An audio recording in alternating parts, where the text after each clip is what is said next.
Hey guys, if you're seeing this part, you were catching the replay, so go ahead and comment replay down below so I know you were here. Hey guys, it's Gwen here from Olive and Oak, and it is subscription box reveal time. Every other month we send out boxes of crafty goodness to several members all around the country, as well as we have the option to pick yours up in store. And you guys came in faster than normal to come pick up boxes. Usually we've still got a few by the time the reveal is coming, and I think we only have 2 left here. But I do have, and I've got the link in the description, we do have 3 extra boxes. I believe there's 3 of them still. I went through when I was prepping everything. I was like, let's make a couple of extras because I already have the supplies for them. And so if you see the project this evening and go, I want that, we can do that. Anyway, I'm going to show you guys the project and then we are going to make half of it together. The process for it is the same and I don't want you guys to be stuck with me all night. So I love a reversible project. So let me show you. All right, I got paint on my hand. It's a great start. I was playing with Christmas stuff earlier, so I've got red paint out too. But for our fall goodies, and I realize all of this text is going to be backwards.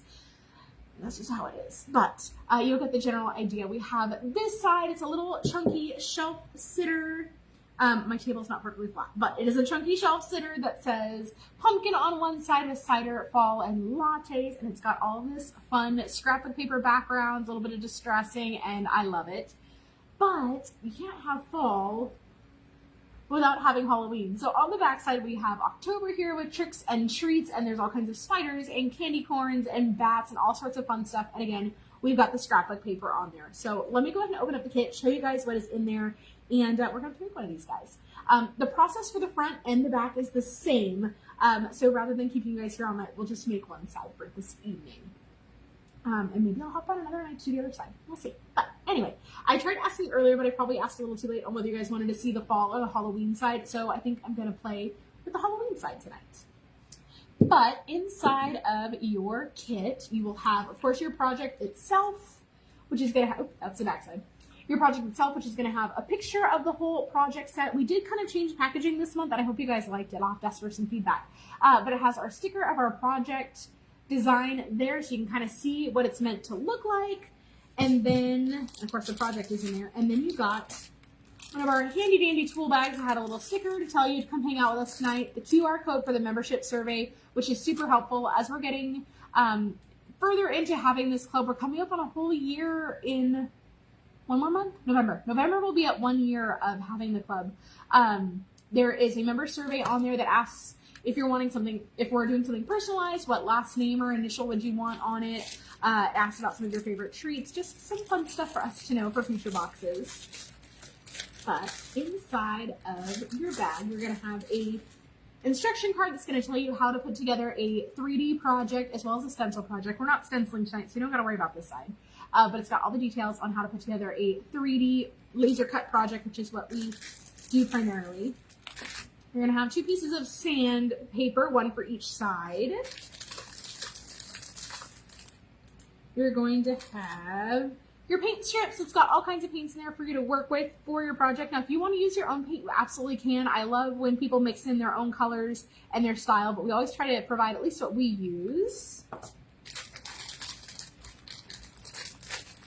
Your bag either has a full bottle of Mod Podge or 2 bottles like this of Mod Podge. 2 bottles of this is going to give you plenty. We rated an entire store's worth of Mod Podge, and so we tried to do the best we could with those, but 2 of these little bottles will totally do it for you. A bottle of glue. Get the rest of these goodies out of here. Yee! Some sponges for sponge painting, which I like to use these, and then once I'm done with a color, I'll let it dry just a little bit. I'll snip the end of this off and get a couple uses out of these too. So if you like crafting a whole lot, you can get a lot of use out of those. Oops, sorry, there's 4 of those. Your scrapbook paper pieces that are already kind of trimmed down close to what you'll need. They're a little big so that they will fit whether it's a small square or a big square that you're needing to put them on. But we've got all of our fall and Halloween designs. And a nice little sticker that just says you got crafty with Olive and Oak, because I think these are so cute. But let's go ahead and break open our kit. And like I said, I think I'm going to work on the Halloween side tonight. I'm starting to put Halloween kits out into the shop. We've had a couple of them out there. We've had some cute witches and that sort of thing, but we're starting to get all of them busted out. So I am in Halloween mode. And I think I'm going to end up taking my finished one of these home so I can put one up at my house and then keep my other one here at the shop. So doing the subscription box, and since I need to do one ahead of time for pictures and then one with you guys for the tutorial, it kind of works out for me because then I actually do take one home because I have to make 2 of them anyway. Get this guy all opened. It's getting caught here on the corner. Dang it. Alrighty, so with your laser cut pieces, this out of the way, you're gonna have 2 kind of, I'll lay it down on the table, you can kind of see what I'm doing. You're gonna have 2 layers of like squares, and it depends on whether it was me or Jonathan packing them as to whether you have fall or Halloween on the top.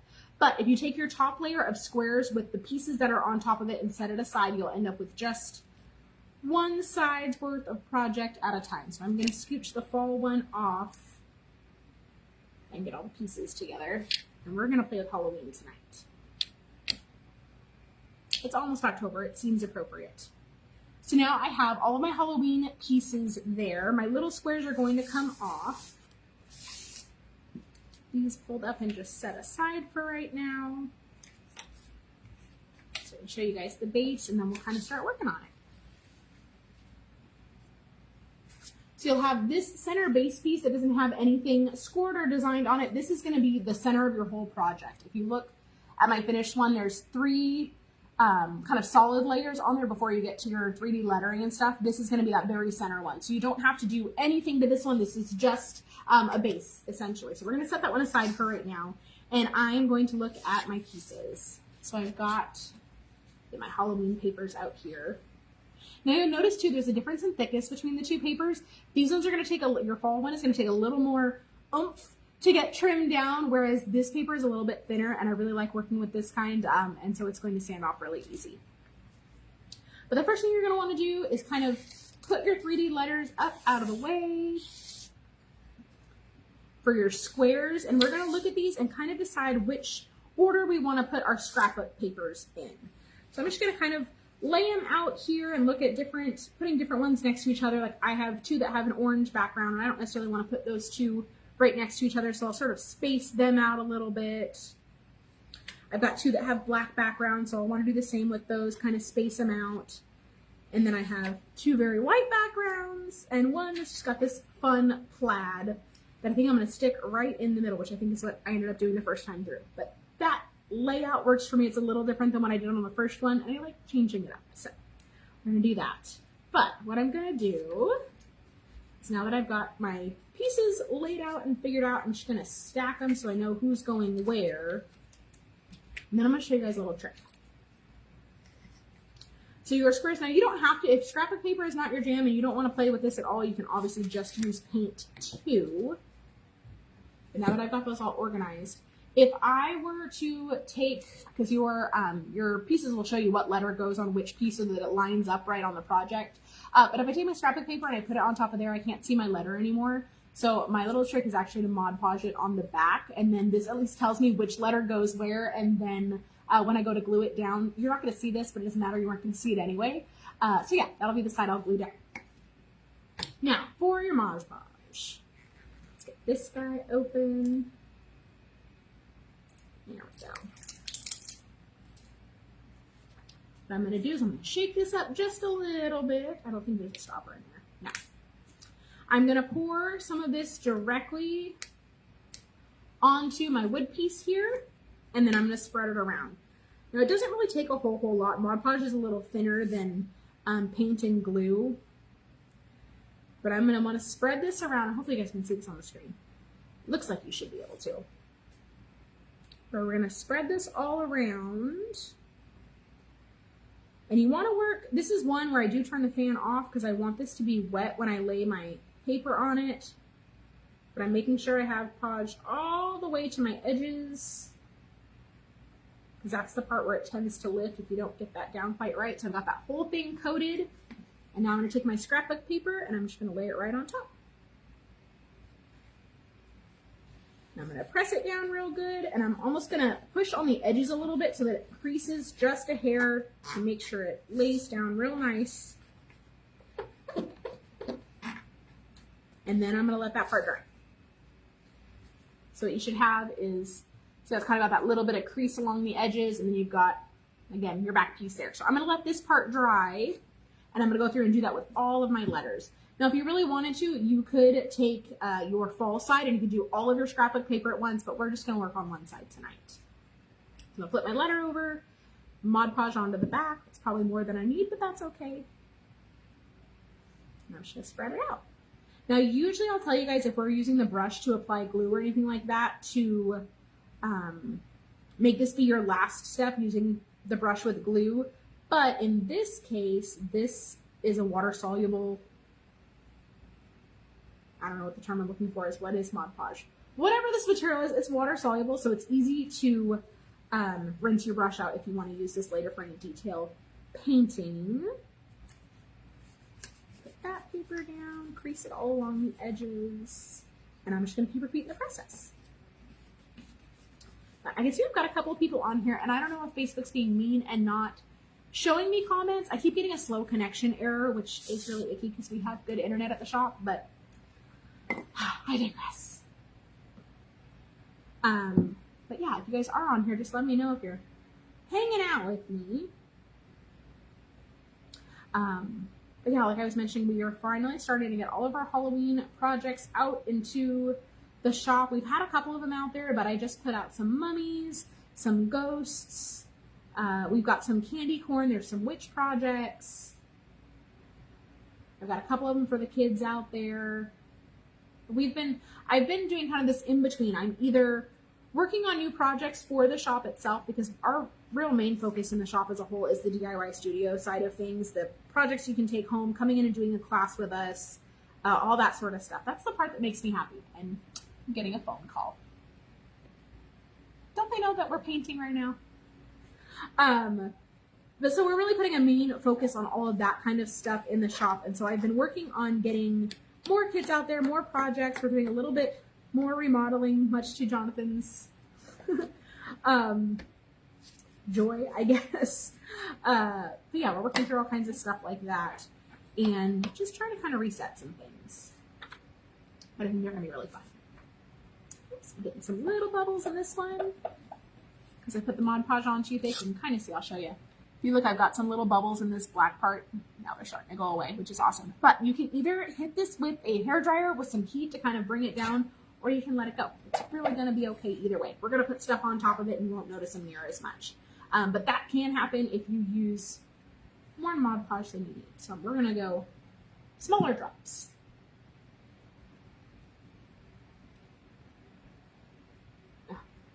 Yay, the spam call left me a voicemail. Isn't that fun? But yeah, we're changing some stuff up around out there. We've got a big feature wall piece that's going to go in that's going to be full of all kinds of, I would say, inspiration projects. Are going to be our finished items that you can get kits for and that sort of thing. So you can jump in and say, hey, I want to paint that thing up there, and we'll have kits to coordinate with them that you can totally make too. I feel like that's become our kind of tagline. I need to make a sign that says that. Actually, do we not have one? I do right here. It says I can totally make that, because that seems to be our go-to lately when somebody looks at some of the projects and like, oh, you know, that's really cool. I'm like, you can make this. I guarantee you can do it. But yeah, that's what we've been up to. We've had private workshops. This weekend we have, or Friday night, we have a chunky blanket class coming up, which is so fun. We just went through all the yarn and got it pulled for the class, so we know what we still have left. But we have all kinds of chunky yarn laid out. It's all over the back of the studio because tomorrow night I'm teaching a blanket class. Saturday we have Mariah in with Sola. Oops, I missed my mark altogether. So we're going to peel that back up and try that one again. She will be in here Saturday doing succulent pumpkins, and we do have, I think, 3 seats left for that one. We were completely full, and then she found 3 more pumpkins. I was like, well, this is probably the only time we're going to get this workshop in this year, so let's go for it. We've got wreath making coming up. We have one last sourdough class with Miss Jess before she leaves for Colorado. Oh man, what else is coming up? We've got some fun classes on the schedule. We've got a canvas class where we're going to be painting. I don't know how to say it, so don't laugh at the gringo over here. But it's the really pretty, like, breads. I'm not even going to try to say it because you guys are just going to laugh at me. But they're pretty breads that you can get at like the Mexican bakeries and stuff. And I mean, here you can get them at Walmart too. That Chantel's going to come in and paint with us on canvas, and they're so cute. But yeah, got good stuff coming up. Hi, Miss Kelly. I'm trying to remember. I think you're going to be here for not patina pumpkins. We're not doing patina pumpkins. We are doing succulent pumpkins. I think I have you for succulent pumpkins this year, which we had last year. I just saw the pictures from that class. That was Mariah's first one with us a year ago, and that was my first time getting to do the arrangement class too, and it was fun to get to sit on the I don't know, the student end of things in my own studio. It just feels cool. So that's what I'm here for, but I am not the teacher, and that's kind of fun for me. Get this pumpkin one pushed down, and then I've only got one more to go, and then we will start taking off our edges. That one and this one. Yeah, none of the rest of my letters are bubbling except for the one that I put way too much Mod Podge on.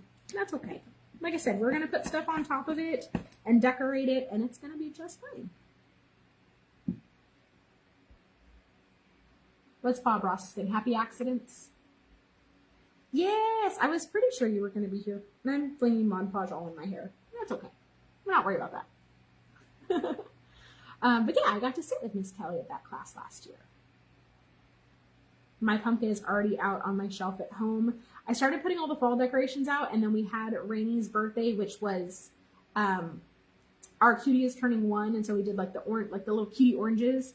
And then we found out she doesn't like oranges at all. Of all the foods she could not like, it has to be the one that I picked for her first birthday theme. But I already had fall stuff out, and then I started decorating with pumpkins, and I was like, or not pumpkins, oranges. And I was like, I'll just put them around the pumpkins, and they'll blend in. They'll just be like really, really big cuties, and it worked just fine. But it was fun. I still have some of her decorations up because they're just orange and green, and they kind of remind me of fall. I might take them down eventually, and they might just be part of our fall decor this year. I haven't decided yet. Alright, so all those guys are Mod Podge down. I'm going to take my brush and just rinse it. Just to get some of that extra Mod Podge out, so if I want to use this brush for any detail, painting, or distressed look, it's over here and ready for me. So the next part what we're going to do is we're going to take some of our sandpaper, and we are going to take the edge of our pieces off. Since we've got this overhang around our piece, we don't need all of this. We got to clean it up a little bit. So we're going to take just some of our sandpaper. I kind of hold it, I don't know, like a little grippy like this, and I use my thumb to be my main push piece. Like I said, this paper is a lot more forgiving than not forgiving, easier to work with than the fall one is. The fall one comes out so cute, so it's worth it, but you are going to have to work a little more at it. I'll try to hold it this way so you guys can at least see. Right when I'm scraping at it, it's starting to kind of create that, I don't know, like a rip almost, but I'm going to go around my whole entire edge on each square and just start doing that. And then when I get to one end, I'm going to go to the next direction. Now, if you wanted to, you could turn the extra paper away first, but you really don't have to. This is going to tear it off really good. And get it right along that edge. So if you look, that edge is all nice and clean, right up to the edge of my wood, and it just gives you a nice clean edge. Now, I've seen a trick, and I shouldn't say I've just seen it. I did try it, the little pyro and we had to know, where if you're doing Mod Podge like this, you can take a lighter and actually burn the excess paper. I think it works better with something like tissue paper that's really, really thin to try it with, and that's what I tried. And it was okay, but I didn't love it. And setting things on fire is kind of sketchy sometimes. So we like the easier method, going this way with it. So you're just going to go through and do this on all your pieces. And you're not going to for a while because this is really rough sandpaper. If you have the blue one, it's just as rough. It's just a different brand. But if you go through and do this to all of your edges and you're starting to get a point where it feels like it's not pulling as much, you can flip your sandpaper around, work on the other edge, fold it, whatever you need to do to kind of get to a different part of your sandpaper.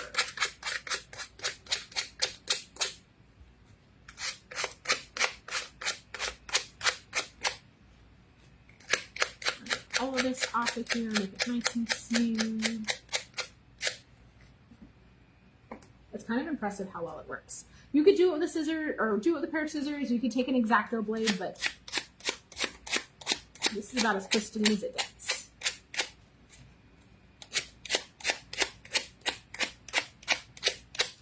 I just started pulling out to, I was saying we've got our fall decorations up kind of around the house, but I started pulling out last year.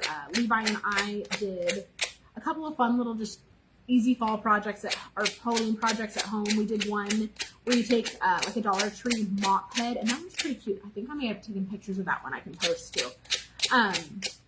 A Dollar Tree mop head and turn it into a ghost, and it was super easy. I think it was a mop head, a vase, and then we got some felt to make eyes and that sort of thing, and it came out super cute. And then we shoved some fairy lights into the vase so it lights up from the inside. Levi did most of that one. He thought it was fun. We did, we have a haunted house kit, and that one was cool too. And I had extra fairy lights left over. So after, it's like a stand-up haunted house. So it's kind of like just a face of a haunted house. And then it's flat on the back side, but we had some of those extra fairy lights, and I took them and hot glued it to the back side of it. And then I put some of the hot glue right on top of where the actual, because they're little LED lights, right where the lights sit, to kind of soften them a little. That piece of paper went flying. To soften them just a little bit, and it glows from behind the haunted house, and it just looks so cool because it looks like there's, you know, some light coming from some of the windows in the doorway. And I don't know, I took it up around, there's a moon that's like hiding in the trees, and so there's, you know, light shining from behind the moon. It came out really cool, and so I'm excited to get those back out too. We're finally, at least with Levi, hitting an age where like he's interested in decorating for the holidays. Before it was just kind of like, oh, ooh, there's new stuff that I can launch my monster trucks off of, and yeah. But long before, we're still not quite at fall weather. We had a couple of good days there, guys, and then it went back to hot. But when I first started pulling out fall decorations, I'd asked Levi if he was ready to decorate. He said, yeah. I said, okay, well, we got to clean the house real quick, you know, and tidy up, and then we can put decorations up. And he was not about that. He's like, can we just decorate and then clean later? I was like, no, that doesn't work that way, my friend.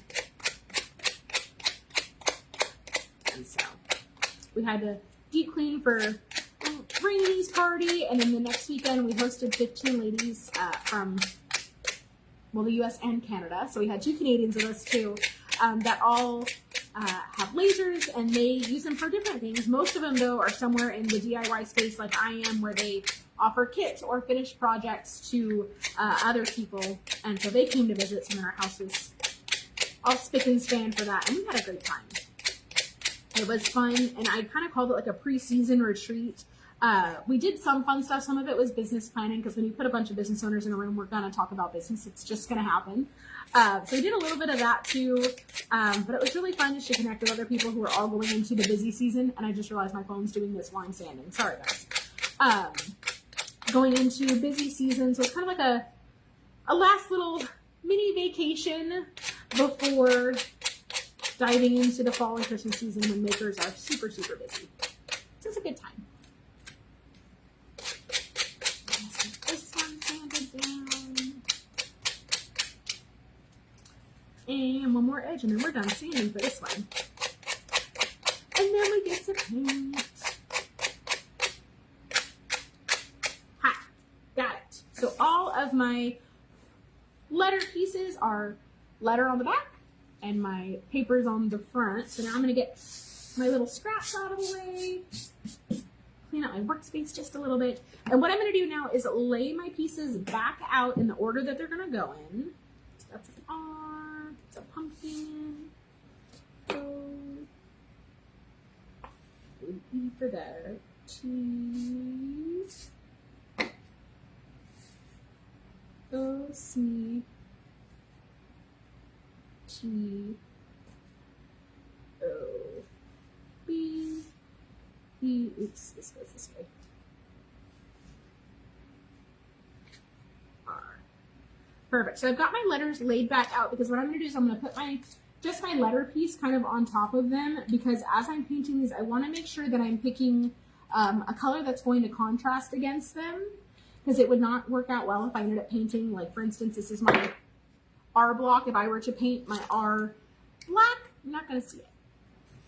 So I'm going to lay these out and kind of sort of make sure I'm flip-flopping my colors. I like kind of an imperfect pattern, so it's not, for mine at least, it's not white, orange, yellow, white, orange, yellow. I kind of switched them around a little bit. You can do a perfect pattern if that makes you happy too. But you should kind of flip-flop who goes where. And what we're going to do is you can take, I prefer to use the sponges for this.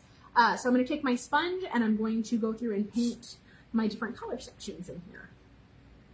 So your paint set that you got black and white, and then we did put an extra white in here just because white always seems to need a second coat. So we want to make sure you had plenty of white to work with. So you got black, 2 whites, and then there's an orange and a yellow. These ones coordinate better with the Halloween side. And then you've got a brown, a different orange, and like a burgundy wine maroony color that works really well with the fall side. But feel free to switch them up any way that makes you happy. There's plenty of paint in there because these projects don't take a whole lot of paint for you to play around with.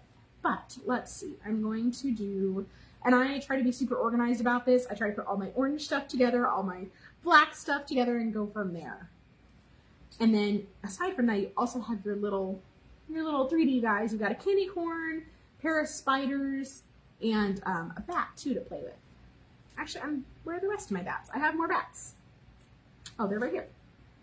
We've also got this big piece down here to play with. So let me grab my bats, put them together, my spiders, my candy corn, of course, is going to be a couple of colors, and then my bottom piece. I do think I'm going to paint my bottom rail black. I just like the way that looked, so I'm going to pull my letters off of that part, and I guess I will start with my black pieces. Brush all that out of here. Now, I like using sponges when I'm painting any of the pieces like this. It helps keep your paint on the face of your, the face of your project and not so much seeping down the sides. So I'm gonna go ahead and open my black paint. And what I'm gonna do is I like to paint like this. So I'm gonna dip just this flat end of this into my paint a little bit. I'm gonna scrape off the edges so I don't have really thick paint on there. Oops, I say that and then I dipped it too far. Not super thick paint on there, and then I'm going to start sponging my paint right into place. And we had a paint party last night, and I just wanted to show you guys too that if we have something that has like the letter placement on here, even painting black over that, I know it's kind of tricky to see on the camera, but even painting black over that, you can still see the lines for aligning the letters back up. So don't worry about trying to stay inside or outside the lines. We don't got to worry about that. We can get kind of as crazy as we want with these projects. I'm going to start with this bar so it has plenty of time to dry, and then we will get back in there with my little pieces. Now with the smaller pieces, I do recommend not swishing your paint side to side. That's how it comes down over the edges. But with this big bar, if you take this more brush style, you definitely can. You could also use your paintbrush. I'll kind of show you guys that side of it. Use your paintbrush and paint your big piece like this as well. You can paint your small pieces with these brushes too. I just think it's easier to do with the sponge for your small pieces at least. I will say this too, if you do get paint on the sides of your project, it's okay. It's not going to hurt anything. I know that a couple of times I have decided to paint all of the edges of something just to give it a different look, and usually regretted it immediately after. If it's a big square like this, it's not so bad, but when you're doing it for something with lettering where there's lots of insides and outsides, it takes a long time, and about halfway through you decide you don't want to anymore, but at that point you're committed and you just got to do it. This all brush down here. I swear the back of the shop is very, very confused right now. I am, some of you guys know, some of you I guess probably don't. Aside from having the shop and doing classes and things like that here in the studio, I have other people, much like the ladies who came for our makers retreat. I have kind of a whole other side to my business where I help other people who have lasers or are craft sales people with their business and their equipment and all that sort of stuff. But I am working on a whole set of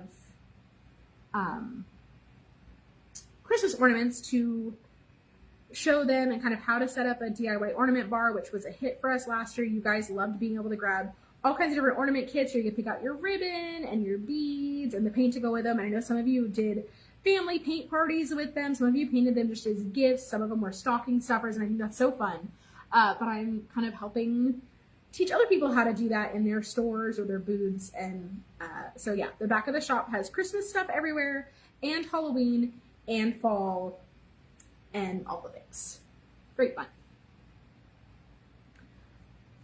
It's a good time. Always a good time. I feel this time of year, and I had seen a sign not too long ago that said something, let's say, happy Thanksmas, something like that, basically trying to combine all of those kind of holidays into one thing, because it feels, you know, we've got the whole summer where it's very relaxed for most people, and then immediately you're into a full, you know, 3 months of holiday, and it's fun and exhausting and great all at the same time. I feel like summer, you get those whole, you know, kind of 3 months of, most people either do patriotic or do very summer themed decor and crafting and just kind of everything, and then boom, you got to switch your holiday decor every other week for the next holiday. So there's my piece. It's got to dry a little bit, but I figure since I've already got paint on this brush, I'll go ahead and paint my little black pieces. So I've got my little bats.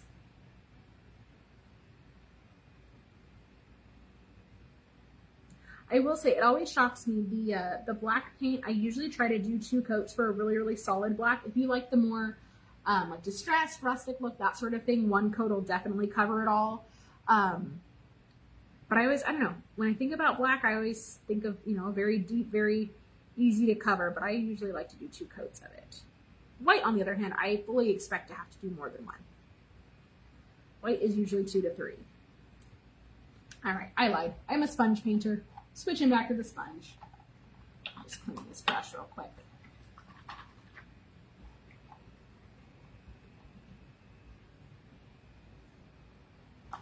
I tried to be different.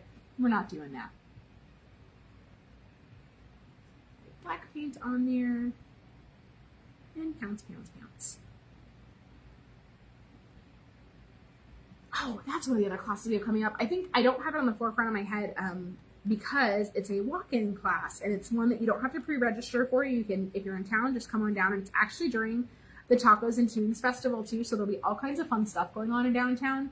But Sue Anna is going to be in here with, she's a paper crafter, and she does a lot of card making, and so she's going to have a kind of like a walk-in card crafting day for National Card Making Day, where you can come in. She'll have different papers kind of set up together that coordinate together, some Christmas themed ones too, where you can come in and make cards. And if I don't have it right in front of me, but I'm pretty sure it's $2 per card, which, let's just remember, that is less than a Hallmark, and it's from the heart. So that's a winner in my book. But you can come in, and she'll have all the stuff here for you to make really cute cards that you can send to your loved ones. And how much more is it going to mean to send them a nice little note and a card that you made for the holidays or for any time? Holiday cards are great, but I feel like anytime cards are best, because there's no special reason other than you wanting to reach out to someone, say hi. Yeah, that's my little heart. But yeah, that one's coming up. That'll be October 5th. 3rd, yes, 5th. But yeah, it'll be during the Tacos and Tunes Festival. We'll be in here from noon to 3. That you can come in anytime, drop in, make some cards, and then go wander Tacos and Tunes, get some really good food, listen to fun music. It'll just be a good day. I'm excited. I love having all the guest teachers come in. I love teaching, but I love getting to share other creative pursuits as well, so it makes me happy. All right, a little bit more I want to do on this guy, and then we'll figure out what letters I want to do in black. And of course, I'm going to only want to pick ones that are on a darker background. So maybe my T. This one dabbed in here.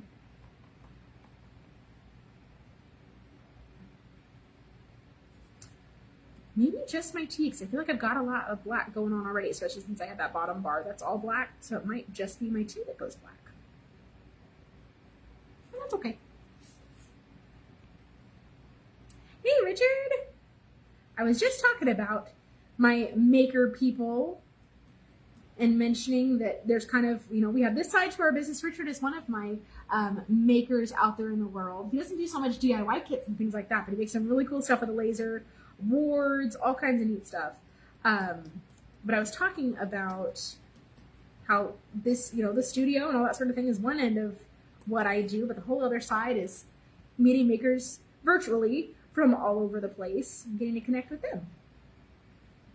I was telling them about ornament bar training, which is finishing up all the back end stuff, hopefully tonight. We'll see. I might get distracted by paint stuff. Got my little tea. I'm going to set that one aside. And I think that's it for my black right now. I might go back in with some black in a little bit to do kind of some distressing, but for right now, I think I'm done with black. So I'm going to go ahead and put that one away. Close that one up. And like I said, I like to, as much as possible, reuse my sponges. So this kind of end right here that's got all the black, I'm just going to, I guess I show you guys. I'm just going to cut that part off. And now I can use that sponge as a whole brand new one. Okay, let's see. Let's do maybe orange next. So of course, orange, again, I'm going to want to pick things that don't have an orange background to do orange on, because if not, that's not going to work. So maybe my B, my R, and then I want to do my pumpkin, of course, in orange. Ooh, I want to do the stem on this in black, because I'm not going to use brown on this one. So I'm just going to take the sponge piece, and that O is going to cover right where it's going to go, so I don't even have to be perfect on my stem piece. Just kind of sort of dab this on there. And if you look, my stem, oops, focus. My stem comes down into where the O is going to go, but the O is going to go on top of it, so it doesn't have to be perfect. Yeah, we'll let that one dry.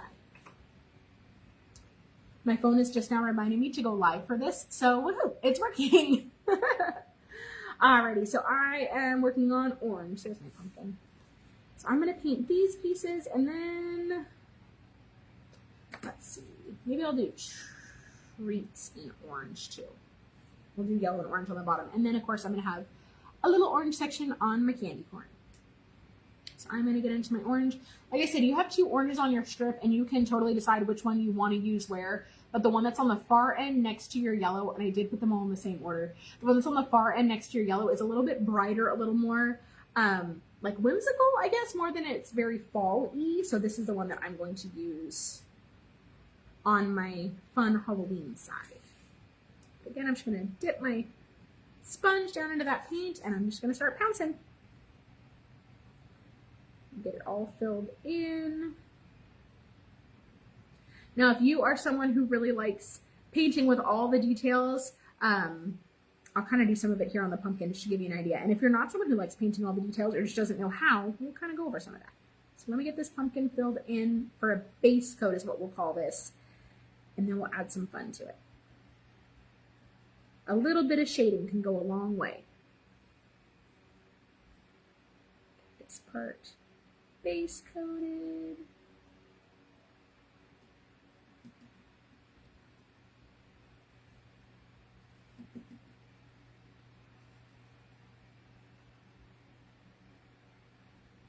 All right, so we've got a very simple orange pumpkin here. We're going to take our paintbrush to do this part though.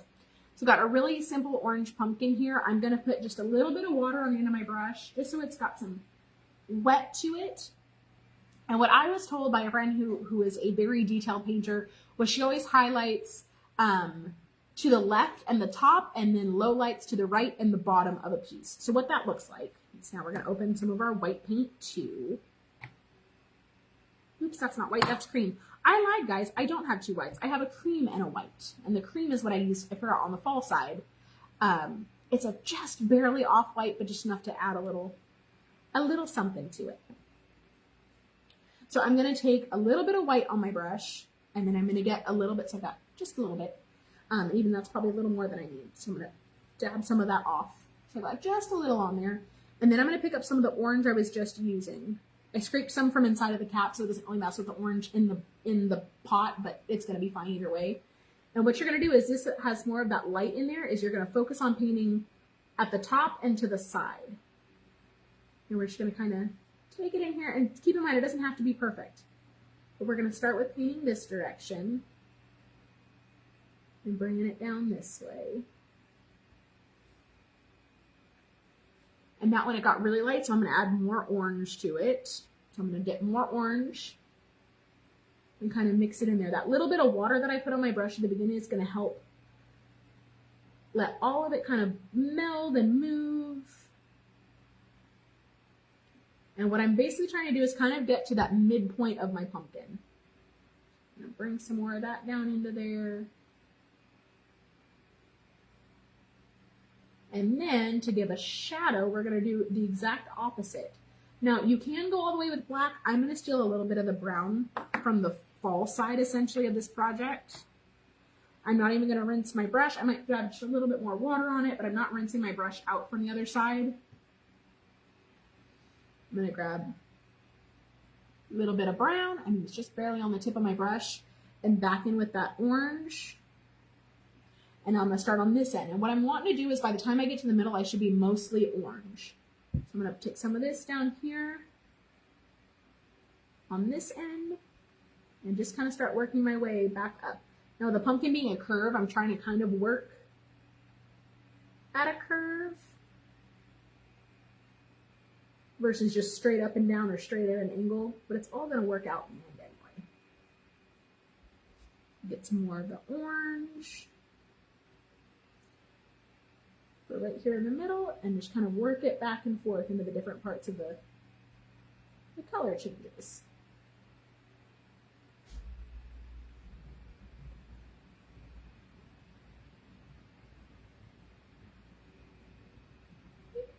Got a funky little bubble in there. And now, but I'm sure it'll be hard to see on the camera, just because some of it's still wet, it's got a little bit more dimension to it, and more than just orange, it's got some highlights, some lowlights, and it's just fun. But yeah, if you're ever highlighting or lowlighting something, or I guess shadowing something, if you add a little bit of your bright to one side and a little bit of dark to the other and sort of meet in the middle, it works out really good. So yeah, here's a little crafty fun fact. But I'm gonna get back in and sponge paint the rest of these little pieces. Pumpkins can be really fun doing stuff like that too, because if you have, obviously you want to be painting a larger pumpkin that has kind of the different spines, the different sections, is you can really go in on each section and do that and do your dark around the outside and work it to be lighter in the middle. And it just creates such a, I don't know, a lot of dimension to it with not a lot of work. I used to be really afraid of shading and things like that. I didn't know what I was doing. And ever since somebody explained it to me that way, it just kind of, it's stuck. Because I can tell you how long that stuck is. I think I learned that general rule in like 2019, and it's stuck with me since then. It stuck with me through all the Rona things, so that's got to be good, right? I don't remember if it was painting pumpkins or if it was painting elf gnomes, when gnomes suddenly became really, really, really popular. One or the other that I had learned that trick, and I loved it. But these ones we're just going to paint normal. They're not going to have any super fancy bits. You could, if you wanted to detail paint everything, if you want to do an ombre, that's kind of the same idea. You're going to pick up a little bit of the next paint color and work your way down through it. But I usually, no matter what, recommend a little bit of a base coat so you've got something behind everything as you're changing colors. And then, train of thought. Yep, Gwen, words. So you've got a base coat underneath it, and then you can kind of blend as you go. And then a little bit of water on your brush or your sponge, whatever it is you're using, is helpful. I just got a notification. We have someone else just signed up right now for our succulent class on the 28th. We have another one coming up too, and that one's going to be fun. The 28th. I lied. The 28th is the pumpkin one. Goodness. So we only have 2 seats left for pumpkin now. I think that's what threw me off, is all of my my things up front started dinging and I was like, we're closed, there should be anybody coming in. And then I realized it was just my iPad saying that someone registered for a class. Easily distracted. I don't know if that properly, yeah. Anyway. All right, so we're gonna do our treats part. I told myself my goal was to get this side done in about an hour, but I'm talking a lot, so it probably won't be done quite an hour, but I'll be close. Sponge this whole part in here. I'm curious. I see there's a couple people on. For those of you who do decorate Halloween and fall, is there a specific date when you switch between the two? Do you kind of just meld them all together at the same time? And then when Halloween's done, do you take Halloween down, or how do you, because I know there's kind of that whole weird time space where it's, you know, which one is which? I feel like we already have fall decor up, but now it's time to add Halloween. That's how we do it anyway. I have fall up, and then we add some Halloween, and then when Halloween's over, we take the Halloween back down. And might add more fall. And sometimes we add a little bit more, rather than just general like fall leaves and pumpkins, a little bit more of like the thankful and gather and that kind of more Thanksgiving-y stuff. That's how we do it. And turkeys. Add the turkeys in. I'm not ready for turkeys yet, but as soon as it's November 1st, it is turkey time. I know some people, November 1st means Christmas decorating. I'm not there yet. Okay, and then I just have this little piece, and I think that's the rest of my orange. So that's gonna, yep. Okay, so we're gonna put this sponge aside. I'm gonna use the brush for my little piece of orange that's gonna go in the middle of my candy corn. I feel like every time, now I've got it because I have one in front of me, but every time I've ever painted candy corn, I've had to stop to look up to remember which color is which part. So I feel like I always have it backwards. I think in my head it should go lightest to darkest, white, yellow, orange, but it's corn, so the very outside is supposed to be yellow. Yeah. Just gonna kind of brush it in there. And even like I mentioned earlier about not needing to worry about painting inside the lines, guess what? I painted just a little bit outside of the lines, but when I put my white and my yellow over top of it, you'll never know. So I'll set my little candy corn aside. I'm gonna rinse this brush out in case I need it again. And then we're going with our next color. So I've got yellow and white left to go. Let's see. Let me put my letters up here and see what we're looking at. That's gonna go there. That's gonna go there. So if I do white, white, yellow, yellow.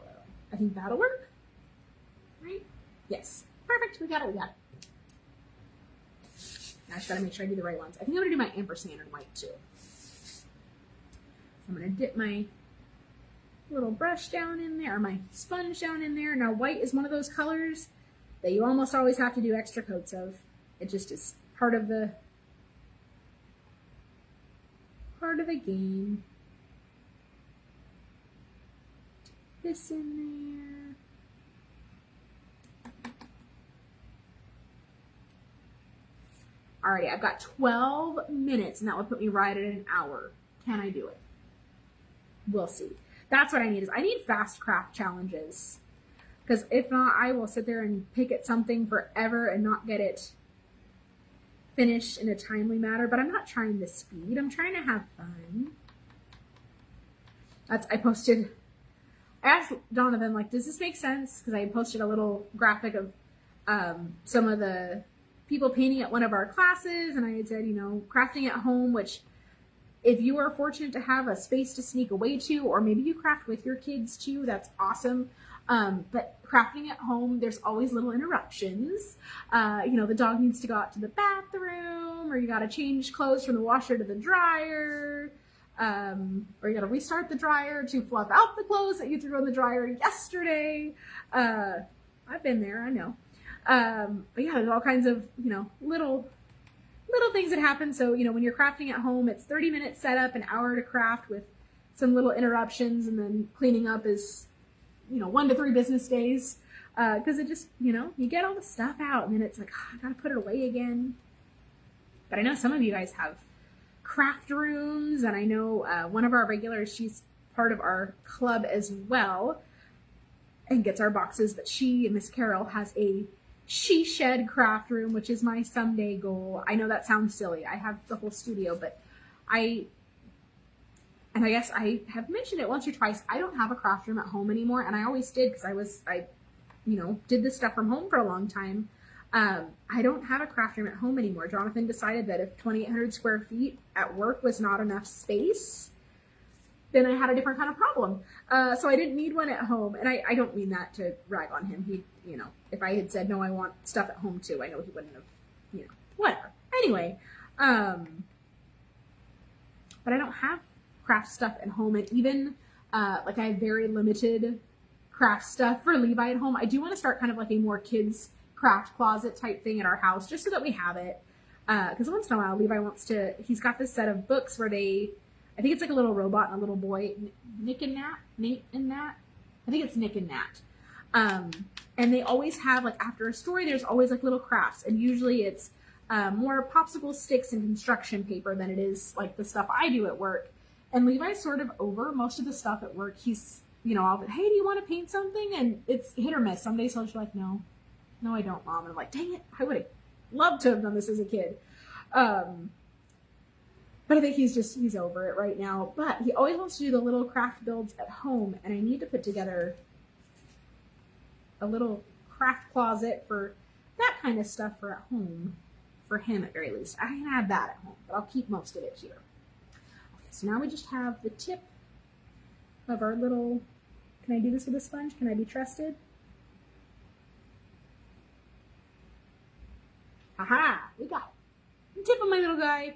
And then my white letters are done, and I actually think 2 coats on all of them is perfect. I'm going to close up the white for right now, and then I just have yellow to go, and I have 8 minutes. We are not going to make it, friends, because I still got to glue too. It is going to be okay. All right, so now I'm going to use my yellow, and I guess I'm just painting whatever I've got left, so that makes it very easy. Where did my sponge go? Right there.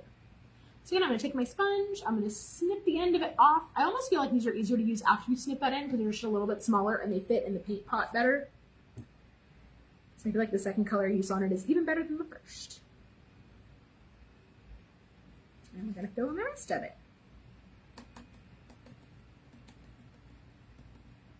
This is a new yellow that I just added over the summer. We did a sunflower, I call it the sunflower soiree. And so we did all kinds of sunflower projects, door hangers, shelf decor, hanging signs, personalized things, stuff that was fun for kids, everything in between, because I love sunflowers. I think they're perfect for that summer to fall kind of transition period where it's, you know, you're ready for fall decorations, but the weather is not ready for fall decorations. And I feel like sunflowers are that nice little in between. So we had a whole big thing, but my sunflower yellow, I wanted it just a little bit darker than the darker yellow that we carried. And so I went on a mission to find a new yellow, and it's funny because they're only a hair of a shade difference, but it matters to me. And so yeah, got to add this yellow. We used to have a really, really, really bright yellow, and I need to find an alternative because they stopped carrying or making, I guess, rather, the color that we used for it. And I want another one. And when I bought it, I had like Hot Wheels flame yellow color in mind. We were making signs for Levi's room, and I realized the yellow that I had was more, I don't know, soft and muted, and I wanted just that really in-your-face yellow, yellow, yellow. And I found one that we liked, and we did. We used it for a couple of signs we did for Levi's room. We have a big one that says Levi's Garage, open 24/7, and it's like a big, like, old-style arrow that I still need to move into his new room. Was it last summer? Maybe it was even before that. He decided that he liked a different bed. Yeah, it would have been last summer. He decided he liked a different bedroom in our house that we'd been in for a couple of months, so we moved him. Well, the room that he picked that he liked better had a big pink wall in it that has since been covered. We took him to Home Depot and told him, like, it's his room, it's one wall, it's not a big deal. we said you could pick whatever color you want to cover that wall. And his thing is always, you know, he's changing now. He's getting his own opinion.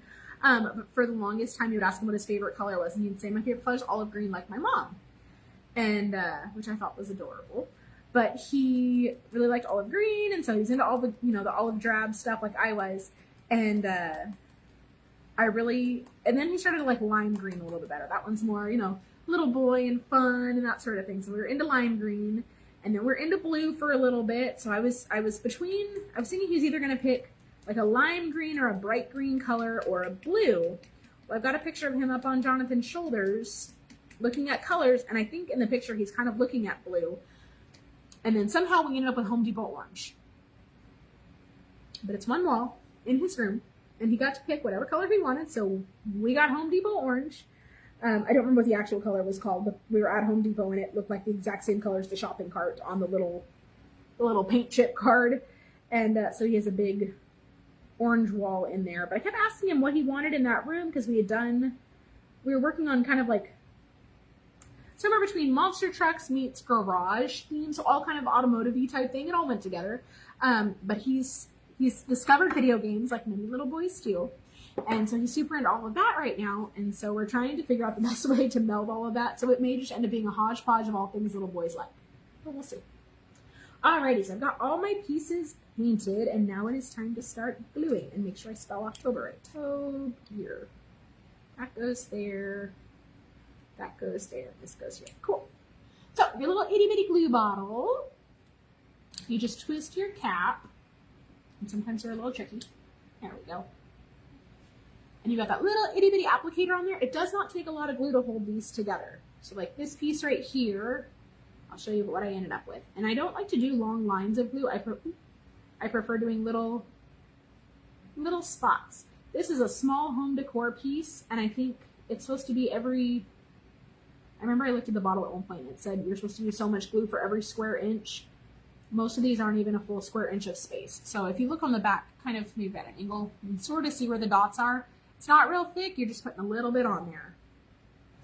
And then we're gonna line it up on our piece. Hope you guys can kind of see what I'm doing down here. Line it up on your background piece and press it down. Now you're going to, especially with your skinny letters, if you look, there's some glue popping out there. It's gonna dry clear. We're just gonna let it roll because it's gonna dry clear. Some of it's gonna come out. I do this all day long, and I still have some pieces come out, and it turns out just fine. But again, I'm gonna put just little dots of glue along my piece. If you end up with any long globby parts, you can always take your tip too and just kind of spread it out a little bit. The reason I like to use this over like a super glue is it gives you a little bit of working time. Super glue, once you set it down, it's kind of done for. Whereas this wood glue we use, one, you can wash it off your fingers and not have crunchy fingertips forever. So that's a big perk in my book. But you can just kind of wiggle pieces around if they don't line up perfect. When you first set them down, you can have a little wiggle room to scoot.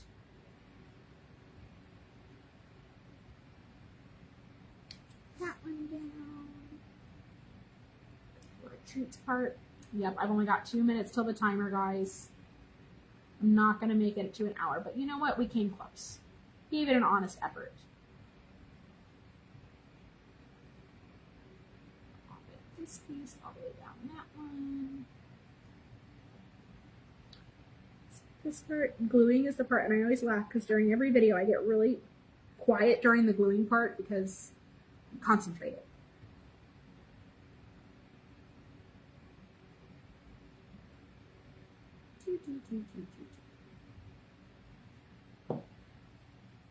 So once we get our main pieces down, we'll glue it all to the big base too, and then we'll put in our little fun bats and spiders and all the little detail pieces. I feel like they're easier. So now keep in mind, I don't have score lines on the paper, of course. They're on the back of this, so you're not going to be able to see them. But as long as you kind of center your letter up in your square, you're going to be just fine. And if it's not perfect, it's handmade and you made it yourself, and that's okay. Piece right there. I'm just going to center this up the best I can. Yes. kind of centered in there. Go through and do that with all of my letters.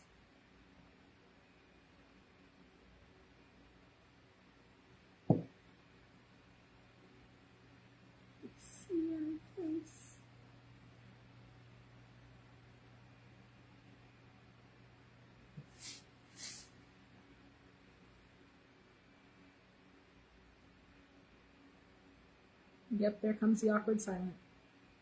And the sticky part is you can't, usually I like to, I guess I have two sides. I either like to listen to like a movie or music in the background. I'll put on a show or a movie that I've seen a million times that I don't need to watch. Gilmore Girls is one I do at least once a year, and I watch the entire series, including the Gilmore Girls A Year in the Life. I'll watch the entire series while I'm working on stuff, and it's just background noise for me. I don't need to watch them anymore. I know what everybody looks like. I can see the whole thing in my head. And if I have to get up and walk away and come back, I still know what's going on because I've seen it a million times. Same, there's a handful of movies that I'm like that with too. But I'll do that or music or my other, what do you call it? Guilty pleasure. I'm trying to say guilty passion, and I'm not passionate about them. I just like to listen to them as true crime podcasts. And I've laughed. I said, we need to do like a true crime craft time workshop or something like that, because I don't know, I like listening to, I don't know, all the things and how something came together and kind of the whodunit type thing. I always liked the game Clue as a kid too. Maybe that was the catalyst. But kind of trying to figure things out, get that figured out. So those are like my go-tos when crafting, is movies or videos that I've seen, or movies or shows, sorry, that I've seen a bazillion times so that I don't have to actually watch it anymore. And true crime podcast. But if you play any of that in the background while you're, okay, so it's not just me. If you play any of that in the background during a Facebook video, though, they will take out your audio and possibly take your video down. And I don't want you guys not to be able to find this video. So instead we have the awkward silence. But yeah, Michelle says Gilmore Girls is a once a year too. The funny thing is I grew up watching it. Like, the show was, you know, it came out when I was younger. I'd have to double check the dates, but I know I was younger. I wouldn't say like little kid, but younger. And I had watched it while it was on like ABC Family or something like that. But I don't think I'd ever sat down and watched the entire series, because it wasn't like you can, you know, binge watch things now. And, you know, I watched it and I got enough of the story together, but like the first time that I sat down and binge watched the whole thing in, you know, order instead of just whatever episode they wanted to show on ABC Family that week, and was able to really piece it all together, I was like, oh, this is what happened. And then ever since then, I liked the show, but I really liked the show after that.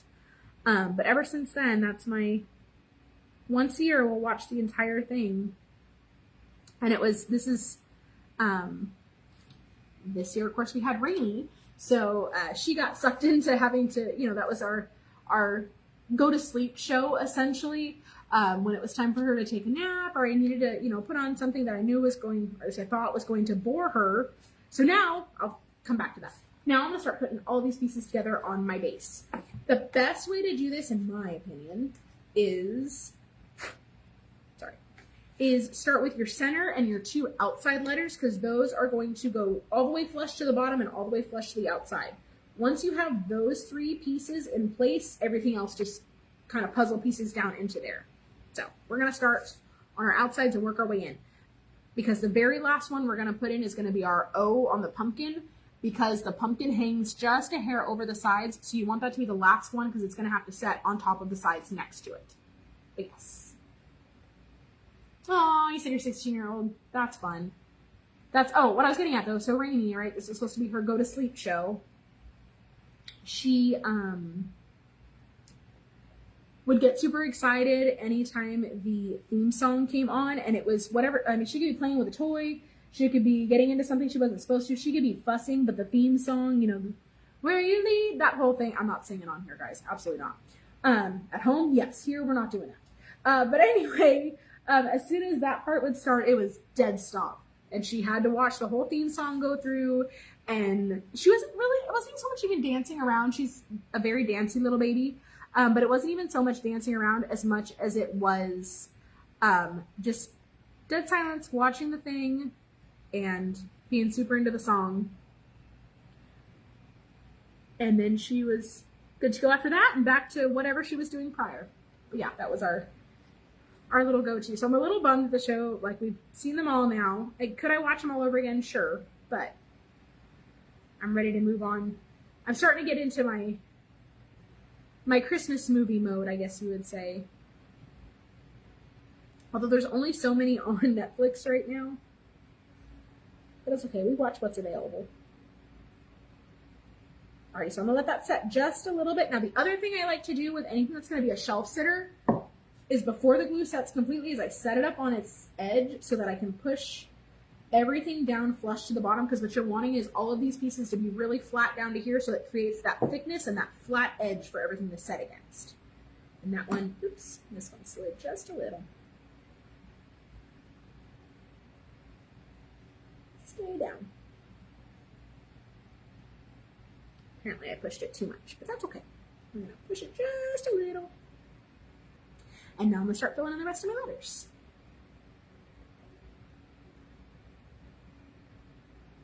I was going to show you guys the back of this too. It's just little dots of glue. It does not need to be solid or anything like that. Like I said, this wood glue is intended to hold much more stronger. What word am I looking for? It's intended to be strong enough to hold much more intense things than some fun decorations. So you don't need a whole lot. Just try to make sure I have some around all the edges just to hold down all my corners. And then I kind of peek around my edges, make sure that my pieces are edged up where they need to be. And like I said, I'm going to work my way in because I want my center O to be my last piece to go in, since the pumpkin kind of hangs over the edges. Just a little bit. Press you down. My B.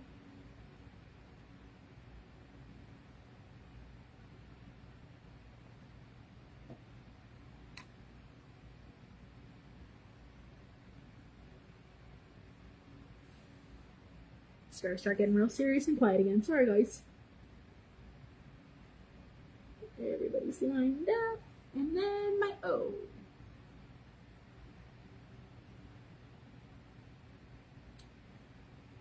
Set that guy down in there. And that lets the sides of my pumpkin just kind of hang over the top letter pieces that are next to it. Give everything a little extra push. I'll show you what we're working with. So now we have this part is all said and done. Now the last thing we have is to add our bats, our spiders, and our candy corn. And there is no specific rules on where these pieces are supposed to go. It's really up to you. You can play around with it. If you didn't want to do your bats in black, you could do them in other colors too. I just liked it. But I'm going to kind of play around, get all my pieces in here. I like a little bat going across this O. So I'm going to put some little glue spots on my O. And push my bat kind of into place. Let's see, my little spider. So I've got two more bats, a spider, two bats, two spiders, and a candy corn to place. So let's, I already want a spider. Maybe I'll put my other bat right here.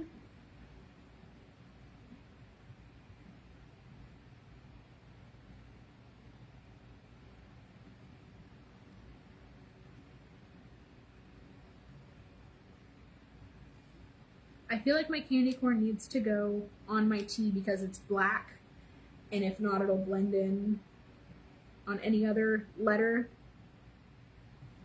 And it so happens that my T has the candy corn background, so that's fine. So put this little spider, you know what, and then I feel like I need the spider by the spider web. It just makes sense, right? It doesn't have to make sense. It's just supposed to be fun.